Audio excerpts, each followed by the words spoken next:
She was such a cool girl. She saw someone and said, "Hey, you are so good looking." And then a war happened. Like just because a girl decided to speak up her mind. You know, she had asked his friend also कि अरे इतना महंगा bag, but why are you needing it for the shoot? So my friend जोकि नहीं बस हम उसको ऊपर से नीचे फेंकने वाले हैं. So she's like laugh कि अच्छा अच्छा मजाक कर रहा है करे. And actually हम उसको फेंक कर रहे थे ऊपर से. Oh Like, God. because actually that's a very interesting question, because even I don't know why I started calling the dead people cargos, but it was always there. Like the first draft of the script itself, it was there that cargo is arriving. But maybe because I was arriving at nomenclature, what they will call these people. I had really crafted a lot of things which all went away in the edit. Like one of them was his book, which I'm attached to. Like it's one of the best interviews I had. Yeah. Oh, thank you. I'll add Yes. this in the Yes. interview. Yes. Hey Aarti, how are you? I'm good. Excellent. How are you doing?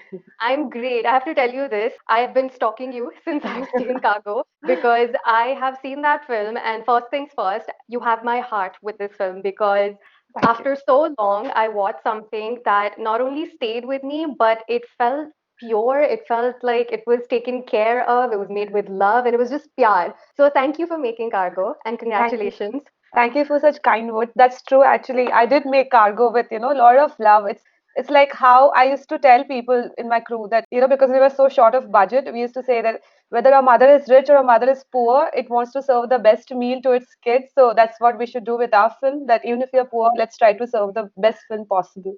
So that was definitely there. The love was there for sure. Yeah. And it showed. I think that's one of the reasons why it's getting so much appreciation from all corners. My heart was full while watching it, and that hasn't happened in a very long time. Thank you so much. No, I'm just so happy because other thing is like the way you're excited about the film, and science fiction in general has been such a domain of men, and women usually don't connect to science fiction stories. But what I liked about Cargo was we could, both the genders really connected with the film, and it's a soulful experience, and it equally impacts people when they actually try to reach out and try to understand the film.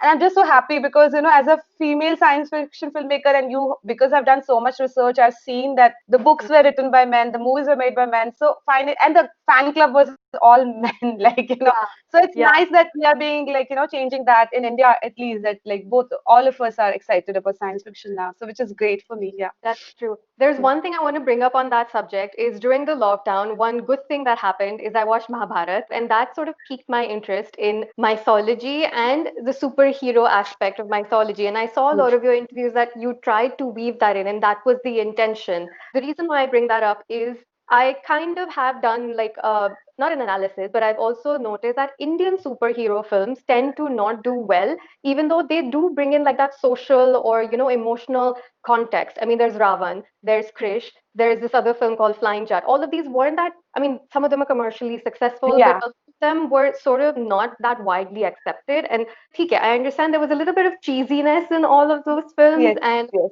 a lot of, I think, emphasis was given to CGI to make it larger than life. So, my question to you is what made you think of adding these characters and then actually tying it back with the specific characters that you then finally selected as demons in the film? So I think, yeah, what you said is right. As a director who wants to make a science fiction kind of film, the standard response I used to get from producers is that science fiction doesn't work in India. People don't connect to it. And whenever I saw these films, like even though they did give tribute to our kind of way of storytelling, it had its share of song and dance. It tried to make it palatable to the Indian audience, but Yeah, still they felt like they were derivatives of the Western films, that's true. to a certain extent. That was the first step, and the next step was like, okay, let's copy that, and now let's try to make it Indian. What Uh, we were trying to do with Cargo was essentially go back to the folk tales, and that was my first thing when somebody in the set would be asking too many questions. Ye kya, ye kya? If you would be hearing folktales from your grandmother, she would not be able to explain you every detail, but it will not impact either your enjoyment of the story or the central message she wants to say, or just it will not just impact the story at all. So don't go too much into it, because we are deriving from those folktales. In fact, when we were submitting this film, when they asked me what is the director's intent, and I was like, I want to take my grandmother's stories and put them on a spaceship. So oh, it wow. started from there. So for me, when I was writing Cargo, it was very clear that form-wise, it is similar to a folklore or a folktale. It is a Hmm. tribute to the mythologies and Mahabharata, and which is like the richest, Yeah. richest, most complex sci-fi fantasy you will ever read. So I wanted it to be tribute to that source material that is super Indian and very rooted. It's part of collective consciousness. So start from there, and then of course, because I have consumed a lot of Western sci-fi in cinema, take elements from there if need be. Like we did refer everything. We referred the real NASA spacecraft, but we also referred, 2000 Space Odyssey to Moon to all the films. Like we did refer to all of them, but we arrived at our own thing. Whatever worked for us. We tried to add colors and stuff like that. Brought Yeah. up a good point about the spacecraft, and I was reading somewhere that that was inspired by the shape of a jellyfish. Why Yes. jellyfish? So I have a lot of fascination with ocean in general, underwater ocean. So I did my share of diving and all. And I was also feeling that like when I was seeing this Pushpak and the initial story that there were a lot of those spaceships floating in the space. I envisioned them as like, if I had budget, I would have envisioned a lot of them floating and almost Ah, like a swarm of, sea animal. But instead of which, I wanted to add some mechanical motion to it because I was not sure with the kind of budgets we had, how perfect we would be with any other mechanism. I thought, mm-hmm. and I was discussing, I thought this mechanism is at least we can add to our spaceship because the spaceship is always, very dear to every sci-fi filmmaker. Yeah. So, like, what unique element you would add? So we thought, let's make it metallic, let's make it clunky. There's a element of reliability to the metallic and the tactileness of it. There's a reliability that adds to it.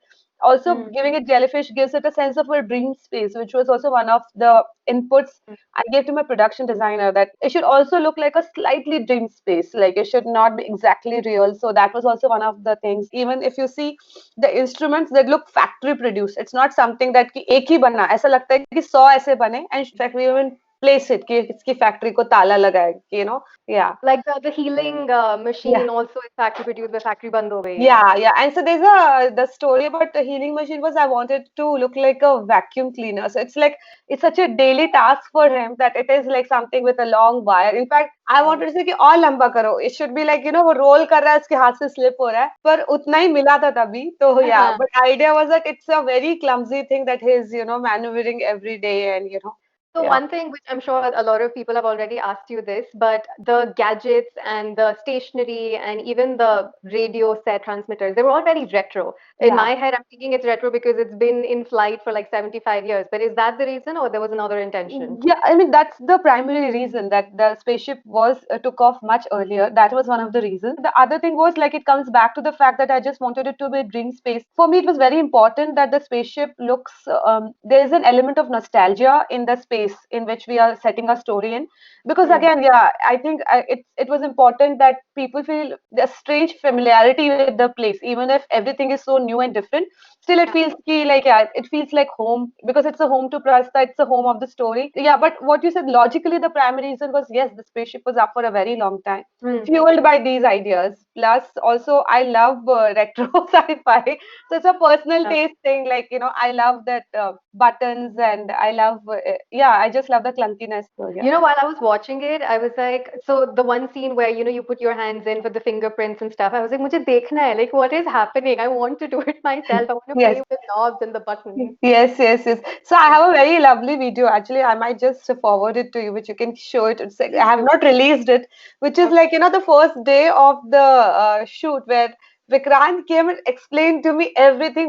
So he spent like 1 hour alone on the set, and while all the work was going on, and then he tells me, "ये button ये करता है, ये button ये करता है, ये button," and he's selling it so confidently, and in between he's smiling also. कि मेरी भैया कितना फेंक He's रहा having a है. time. And the thing was that he meant it as a joke. I thought it was a joke on day one, but till Yeah. last day he maintained the functionality of those buttons. So I Oh, remember where in one of the shots I said, just do this and move on. Like, we don't have time to hold the shot. He's like, but I have to do all these three, otherwise it will not work. So he oh, really assigned certain roles to the button. And I think that believability really translated into how we perceive that space. Yes. so I want to come to the title, Cargo. To my mind, it felt a little bit like emotionally detached for someone Yes. who's just, died. Again, is there a story behind why Cargo?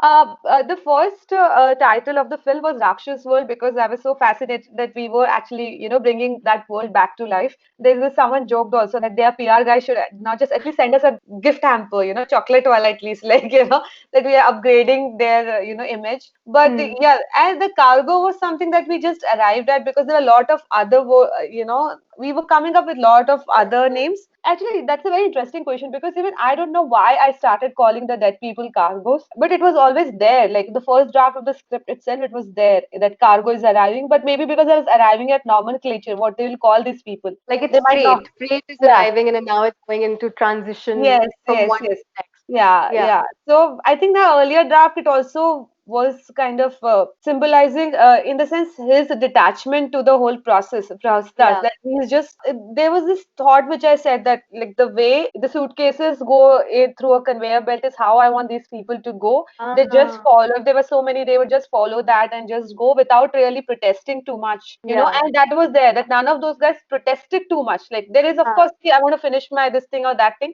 it's but a call. they just surrendered to that faith and that assembly line essentially. So it was a little bit of metaphor for that we are also part of assembly line and that consumerism and stuff. So I guess Ah. that's why I came up with that word cargo for the dead people. The film is set in 2027, which is not too far away. Why wasn't it set like maybe The 3,000 film or is actually. So I'll tell you the honest truth. The idea that car was not something I wanted. It was something we were all very worried that people might worry that we are making fun of a mythology. And I was like, we are not making fun. We are actually giving it tribute. We are in fact, like, making it more up to date and we are making it more, alluring. That was a worry from a lot of production sides. So they said, why don't we just set it in a future? I was like, I can't set it in future because everybody's using iPhone and everything is like, set with current timeline. Then Ah, they said, "Ki, something future." So I was like, okay, 2027. So it was just like, yeah, that's a, kind of. yeah. Okay. And then they said, can that card be for 10 seconds? I said, it's not more than 5 seconds. I don't want anyone to read it. You should just treat it as a disclaimer. It's not Huh. part of the film. The international film festivals never had that card. It's Oh, only in the Netflix release that we have it, or in any. fact, that confused me a little bit because I'm like, oh, so maybe the vision is कि 2027 में ऐसी कोई treaty possible है इसका. But I'm like, Yeah, this in less than 7 years. So yeah, that took me a while to wrap my head around because it's a new world altogether. So for the yeah. viewer, it takes a while to absorb the newness of it. Yes, yes, yes. Yeah, the 2027 is something that I just gave in for because we were so worried about the backlash, I and understand. I didn't want to set it too much in the future. And then I said 2025 तक तो mask ही पहने रहेंगे सब लोग, with the corona thing. Again, a lot of things have been said about the pace of the film. And this is probably me, reading too much into it. But I felt that the slow pace was probably intentional to show how mundane every day is. Like there was a montage of, both of them, Yuvishka and Prahasta, working and transitioning people very quickly. But then when the montage ends, in my mind, I'm like, "Arey yaar, bade din se ye log बेचारे काम कर रहे हैं," but it was one day's work. Yeah, So yeah, maybe that's the whole purpose, that it is a slow, mundane, repetitive life. Again, yeah. was that an intention to keep that Yeah, pace? yeah, I think the pace of the film, because the way it was, the pace is set by the way we shot the film. And Mm, in the sense, our initial shots were like that. They were pretty soothing, the way he woke up and stuff. But also, I think the reason a lot of people had issues with the pace was that it's not a classical three-act structure, the mm, story. If you see any film, like, they'll be like every 5 or 10 minutes, they want some high. And we yeah. were like, yeah, chalo, hum to bas apne man se, it's a reflexive film, so hum ab us hisab se jayenge. Mm, Sometimes when people say pace, they always, and I was telling that to my editor, see, it's not the editor's thing. It's always it comes from the script. The mm, script is also to a certain extent very episodic. It is talking about that thing. So, and those things required a little, it demands viewer a certain attention. And, mm, and that pace helps you kind of get that attention. But yeah, it's something that's a feedback that we already received. We never received it in our full 25 festival run, but mm. also because it was also in theater, maybe that pace works with that whole surround sound and the way we have designed it. Right. But maybe in a Home space. home space, it is where you're distracted and you're pausing the film and watching it again, you might feel it. There's still a section of people for whom it worked, the pace worked and the film worked for what it is, and there are people for whom it doesn't work. But it's also the function of how we are. Like, if you see any of the classical films, or if you see films in Criterion, you will find them slow paced. This is something you posted again a few days ago and a few days after the release, that there was one cargo, for example, who was a female cargo and she was being healed by Yuvishka. And I read that that was inspired by Nirbhaya. Yeah. followed by the man who comes in and is transitioned without healing. And again, that was inspired by the fact that it could be that, karma has a cycle and Yeah. violence will continue. First, again, you have my heart with that because that kind of inspired writing is something that is much needed. But were all the characters inspired by some real life examples? Not really. A lot of characters were there for, yeah, in a sense, they were talking about certain worldly attachments each of the people have, and we were very conscious of that. In fact, there was in the initial thing where the TED talk happens with the things that they were putting. I had really crafted a lot of things which all went away in the edit. Like one of them was his book, which I'm attached to, like So it was like, yeah, everything was talking about some attachments. In fact, one of my friend's sister, she had a very beautiful looking, Louis Vuitton bag, and we wanted to throw it from, in the for the things Yeah, yeah, falling yeah. down. So she had asked this friend also, कि अरे इतना महंगा bag, but why are you needing it for the shoot? So my friend जोकि नहीं बस हम उसको ऊपर से नीचे फेंकने वाले हैं. So she's like laugh कि अच्छा अच्छा मजाक कर रहा है करे and actually हम उसको फेंक कर रहे थे ऊपर से. Oh Like, God. because if you see the shot where it goes in for it, we actually have a camera from the third floor and we're throwing stuff down on a green screen and then making it like in slow mo, Okay. capturing in Yeah, yeah, slow. yeah. So everything was talking about worldly attachment. Some guy attached to the deal, some guy attached to a girl. Nirbhaya was something because it's something like the kind of violence you see, it's kind of affects you, and I thought that it is important that it affects her. I mean, it didn't come out that well due to the VFX, but the first time her torch goes off is when she's healing that girl, Okay. yeah, so I get that. yeah, it wasn't clear. I knew it even before the release Mm. that it was not coming out, but it was Uh, okay. We didn't want to really push it in too much. Also, it's just something you touch on and then you move on. Like, yeah, But it got the point across because a lot of people actually took note of it. yes, yes, Okay, so I want to come to one of the obvious things that a lot of people found was the mythology weaved into even the characters. And Prahasta was, I think, the most obvious one because he is the commander in chief of Ravan's army. I kind of started Googling all of the other names and overthinking it and reading too much into it. So I thought, let me just bring up all those names and ask you yes, what was your thought behind all of them. So there's yes, Prahasta, which we already know. yes. Yuvishka, I mean, I Googled and it was young and beautiful and a warrior. And I was like, okay, makes sense. I can make the connection. But I you know. tell me, why? Yuvichka is my daughter's name. Ah, oh, okay, Yuvichka good is one. my cheat code. Yeah, it's the only cheating I did in my exam. Like so my daughter But was it just worked. 1.5 years old, and we were. I mean, I was overthinking and underthinking her name, so I named her and I named the character the same name because also, we both used to cry a lot. My daughter used to also cry. I used to also cry when I used to be driving, Uh, for shooting and stuff. So I thought, why not just name the heroine Yuvishka? Then I feel like, Then Nitigya was the one with the Niti because he's the one who's strategizing for the Prahasta. policy maker. Yes, the policy Yeah. maker. Then Chaitanya was the guy. Chaitanya was like, like one who doesn't sleep. Essentially, for me, it was that. Then Shupnaka was again something I planted for myself because I thought that history has been very unkind to her. She was such a cool girl. She saw someone and said, "Hey, you are so good looking," and then a war happened. Like just because a girl decided to speak up her mind, To you know. flirt. Yeah, she just decided to flirt, which is like the Yeah. such a most harmless and the most Yeah. flattering thing you can do actually to any guy. Like, so I thought in my world she should be a rock star, like really a Right. big pop star. Konkana Sen's character, Mandakini. Mandakini, yeah, Mandakini, yeah. I had done research for her name. Actually, her backstory was a lot more. We had edited out their conversation a lot. Oh, So she was okay. one of those people who can, when she talks about her university, she was someone who can manifest anything the way she thinks. So one of the things that he also says, you could have manifested our love story to happen, and those were things. But it was just a very long conversation. But I don't know, maybe one day we should just because but it's also very beautiful Yeah. You because they should both are release like a yeah, side spin-off of all of these things. yeah, because these two are also very strong performers. So, Yeah. like together, they could really hold it very well. That's honestly like hearing all of those things. Man, we need to meet up for coffee or something because I Hundred feel like percent, hundred I percent, need Nidhi. to like sit and pick your brains over this and then come up with new ideas together or something because you're Yes, blowing my mind. thank you. That's so kind. Yeah, but I'm just so happy to meet you as well because yeah, to see your excitement, it is exciting me. And, yeah, Thank you. yeah. How did you come up with the song? Because I love that song. So I will. So there's a very lovely old Japanese song, which is a reference for this song, which Okay. is like, "Dun, dun, dun, dun, dun, dun." And if you see the original video of that song, the girl is so cool. It's an 80s song. She has worn like this over makeup, like the bad 80s makeup, but and we worn full golden dress, and there are people doing chorus standing in mic, and they're like, "Tit, tit, tit, tit." So that was a reference for that song, and I didn't understand the meaning of that song at all. But Uh, I met a friend of mine, Megha, who was making a film, and I was seeing her show offing that, like, she's a good singer in her Insta.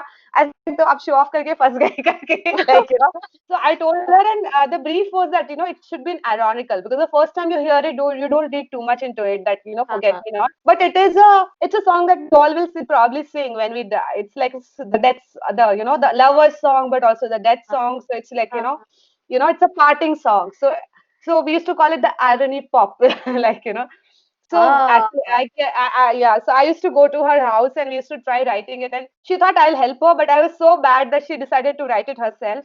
And then Sagar Desai came on hmm, board. Sagar Desai himself is a very talented composer. He's actually worked in Detina Ganj and a lot of good films there.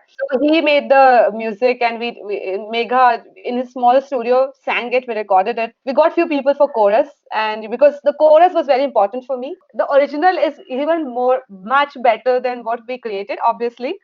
But I'm just happy that people like this song. because Yeah. it completely, so there is a mood which the film is going in, and then you introduce this song, and you're like, "Arey, mood wo uplift ho gaya." And then towards the end, when the whole song is played again, it just comes together somehow. Yeah, yeah, Yeah. yeah, yeah. So the film for me essentially became about evolution and the cycle of life. This is how I interpret it. And I read a lot of other people's reviews, and some said it was about hope and it was about loneliness. I feel like the film has kind of taken a shape of its own, and it means different things to different people. Have you ever come across any such unique interpretation which you're like, "Arey, ye to maine bhi nahi socha tha." Not unique, but the one you said about loneliness is like, so in the lockdown, I made a short film which is about loneliness. So that I was very conscious of, but I didn't realize that this theme is there in Cargo at all. It was there but I was seeing it as a problem, that is plaguing our society in general. If you live in urban India, you see people so busy but still not connected. Everything he says, कि phone पे number हजारों है पर बात करने के लिए कोई नहीं, like things like that. But I never thought people would pick it up so much. I mean, I have got a lot of personal messages saying that I feel the same loneliness, which Hmm. Prahasta is also feeling, and in a way. And so one lovely interpretation that someone said that the film is about Prahasta's transition and Yuvishka healing him before he transitions. And I thought that is such a beautiful take. Yeah, Maybe yeah. I was thinking about it because the structure is perfectly like that, but not so consciously. Ah, Subconsciously, maybe I was trying to get there, like, but ah. not so consciously that she heals him and then he moves on to, the earth or his next life or whatever. So, So yeah. you mentioned something which I want to ask you. He went back to Earth. Now Yeah. that's something which I was trying to figure out. So do humans and demons, Yeah. can they coexist on Earth? Or because everywhere it said he's gone back home, he's returned home, but it never really Yes, said yes. home Earth, yet. yeah. So I had, yeah. So basically, it's not Earth. He goes back to their planet. I never named their planet Huh. because I couldn't come up with a name, frankly speaking. I didn't want to call it Patal Lok, and although I do mention about it in one of the radios, but the idea was that they have a separate world altogether, flourishing world with their own, TV shows and radio shows. But like the Okay. way, if you see, go back to our mythology, the demons, they had their own separate planet and stuff, Uh-huh. but they also roamed around on Earth. They, like, they owned certain jungles and certain areas. So that was also there. That there was a sense of coexistence plus a separateness also. So yeah. Nice. So we'll do a quick rapid fire round, cargo version. What is the average lifespan of these demons? Everybody had different lifespans, but like I was thinking 300 to 500 years. Yeah. Yeah. Oh, so Prahasta has a long way to go then. Long way to go. Yeah, yeah, yeah, Uh, yeah, yeah. There's a scene in the film where after the transition is done of the guy without being healed, and Prahasta goes to Nitiya sir and he's like, "Aaj ke sare cancel kar do." So if at all they're cancelled, does that mean there's no death on Earth? No, the death happens, but the souls were lost. In fact, that's a very nice question. I had a line that I removed just before the export of the film, which was that like a radio, because of the meteor storm, spaceship transition नहीं कर पा रहे हैं, and सारे humans से requested है कि अगर suicide plan करे तो एक हफ्ता postpone कर दे. So we had that, When Yuvishka is on social media and she's doing her Insta live and everything, is that accessible by humans and demons? No, only demons, only demons. She is very popular among demons. Yeah, yeah. Do humans have any sort of interaction with the demons before dying? So the thing was, I thought that the way we have this, we believe in whatever we believe in right now as humans, like that we die and Yamraj comes and sends us to heaven and hell. So those are the stories that are like the story that is popular amongst humans is that spaceship comes and it takes you there. But nobody has verified it. That's the myth of the humans. They don't believe it. Some of them believe it. It was like that. What do you think Prahasta will do after his retirement? Yeah, I showed Prasta Martian. I said maybe you'll just become a teacher or something like that. Like how it was what Matt Damon does in Martians. Yeah. So I thought he would probably be a good, very hot professor. Like all the young guys would be crazy about him. Like yeah. Do you think he'll meet Mandakini? I think so. I think so. They need another set of closure. They need a friendship. I also feel that, like, love, if you love someone, it should not be just 0 and 1. Like, that, okay, either you marry or you just forget about the person. Yeah. There are different stage, maybe they'll have a very mature and very nice relationship. Lastly, if you Yes. could, what would your superpower be as a demon? I think I would probably take Yuvishka's superpower. I'll just borrow from her because I really like healing, because that was my larger thing, was that what I told Shweta during the shoot was healing is a power we all have as human beings. We might not have the torch or the, not the physical healing, but you can always choose to be a healer in your life. You can be more sensitive to people. And that's the idea that I was trying to tell also with the Ramchandra Negi show, where you see him in the beginning. In fact, hers it was also again one of those things that we edited out. But you see him sort of like a spoof, like sort of as a, you're not sure of that guy, just a YouTube ad, you want to swipe away. And then you see so much context to his life, and you suddenly feel, there's so much more to a person. And we all see only 1% of each other's lives, but we are so quick to judge and so quick to dismiss people. And I think one of the ways to be a healer is just acknowledge every person in a best possible way. That's lovely. That's really nicely said. So now, before I let you go, what is next on your plate after Cargo? There's 2 scripts. One was we had written before lockdown. We are ready to travel to festivals, and we have submitted it to labs. So that's one thing. And, there's another one script also. So both films, but both sci-fi, fun sci-fi. Well, thank you so much. This was lovely. Thanks. I enjoyed it as much. In fact, it's one of the best interviews I had. Yeah. Oh, thank you. I'll add this in the interview. Yes. ये इसका neutral पे है, ठीक है. Auto pilot you could say 25-30% auto pilot पे चल रहा है. It's a balance between manual and auto. लेकिन जब फील्ड में जाना होता है तब आपको ऑटो पायलट बढ़ाना होता है, because obviously it's very risky. और Y phase is the left hand side of the ship, B phase is the right hand side of the ship. Down is for the flaps, जो flaps होते हैं, and trip is basically all the electrical wiring inside. तो अब जब मैं field में जाऊंगा तो what I will be doing is कि मैं ऑटो पायलट बढ़ाऊंगा, मैनुअल फुल ऑफ करूंगा, एंड उसके बाद all I am going to do is lock and autopilot is set. So that's about. और नमक स्वाद अनुसार.